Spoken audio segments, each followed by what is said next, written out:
আমার বন্ধুগণ, দিন যত যায় ইব্রাহিম একটু একটু করে বড় হচ্ছে, একটু একটু করে বড় হচ্ছে। মোটামুটি এতটুকু বয়সে উপনীত হয়েছে যে ইব্রাহিম তার বাবার সাথে বাজারে যেতে পারে। বাবা বাজারে যায়, মূর্তি বিক্রি করে, সন্তান ইব্রাহিমকেও মাঝে মাঝে সাথে করে নিয়ে যায়। আসা যাওয়া করতে করতে তার ভেতরে একটা বুঝ চলে এসেছে। একদিন আজর বলে, ইব্রাহিম,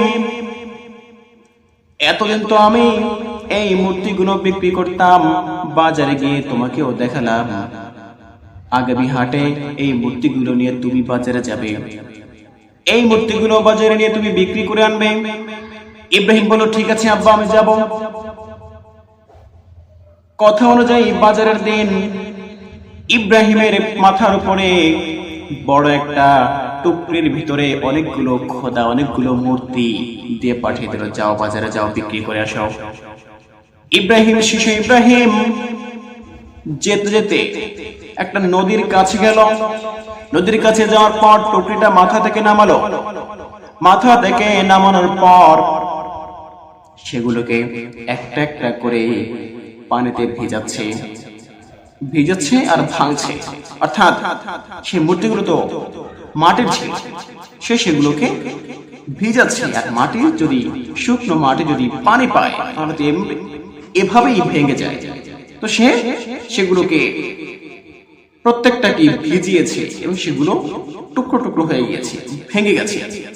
তো আবার সেগুলোকে ভাঙাচুরা মূর্তিগুলোকে আবার সেই টুকরির ভিতরে উঠিয়েছে, উঠিয়ে এবার সে বাজারে রওনা করেছে। বাজারে যাওয়ার পর এখন আর কেউ কিনছে না, ভাঙা মূর্তি কেউ কিনবে? কিনবে না, কেউ কিনছে না, কেউ কিনছে না। বাজার শেষে বাড়িতে চলে আসলো, বাবার কাছে কান্না করে দিল। বাবা প্রশ্ন করে, ও ইব্রাহিম, তুমি কান্না করো কেন? আর এই মূর্তিগুলো কে ভাঙলো? মূর্তিগুলো ভাঙা কেন? কি হয়েছে?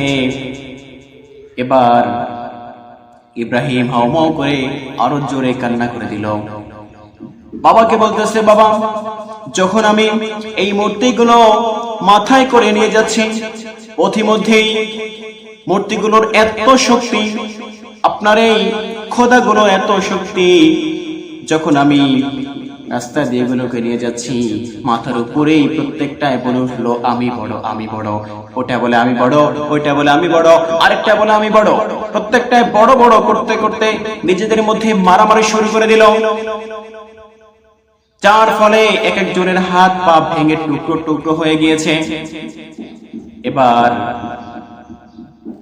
আজর বলছে, না, তুমি যেই কথা বলছো সঠিক কথা নয়, এটা সত্য কথা হতে পারে না, কারণ আমাদের এই মূর্তিগুলো কখনো হাত পা নড়াচড়া করতে পারবে না, কথা বলতে পারবে না। এবার ইব্রাহিম বলে, বাবা, যদি এই মূর্তিগুলো হাত পা নড়তে না পারে, কথা বলতে না পারে, তাহলে এই মূর্তিগুলো কেন পূজা করেন? যেগুলো শুনতে পায় না, কথা বলতে পারে না, এমন জিনিসের পূজা আপনি কেন করে?